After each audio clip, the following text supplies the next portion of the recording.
अच्छा, तो उन्होंने कहा स्कूल भी ज़रूरी है। उन्होंने कहा स्कूल भी ज़रूरी है, लेकिन अगर तुम्हारे घर कोई मेहमान आए या तुम्हारा कोई ख़ास फंक्शन हो तो तुम छुट्टी कर देती हो ना स्कूल से, जी है ना। तो पूछना था, तो इसी तरह मैंने भी छुट्टी कर ली।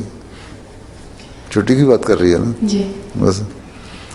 कहो कोई ख़ास मेहमान आता है ना हमारा, जी तो तुम भी छुट्टी कर देती हो, हम मैं छुट्टी कर लेते हैं, तो तुमने इसलिए छुट्टी कर ली। ठीक है। उसने कभी छुट्टी नहीं की, उसे पूछो, जी हैं कभी स्कूल से छुट्टी नहीं करती हो? करती है ना, जी बस फिर किसी वजह से करती है ना। जी मैंने कहा बस मेरी भी एक वजह होगी, मैंने भी कर ली। जी हाँ, बिला वजह छुट्टियाँ नहीं करनी चाहिए, फिर स्कूल ज़रूरी है।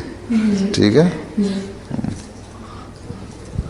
अगर मेरा बहाना करके घर में सोए रहना है या जाके बाज़ार में फिरते रहना, फिर वो गलत चीज़ है।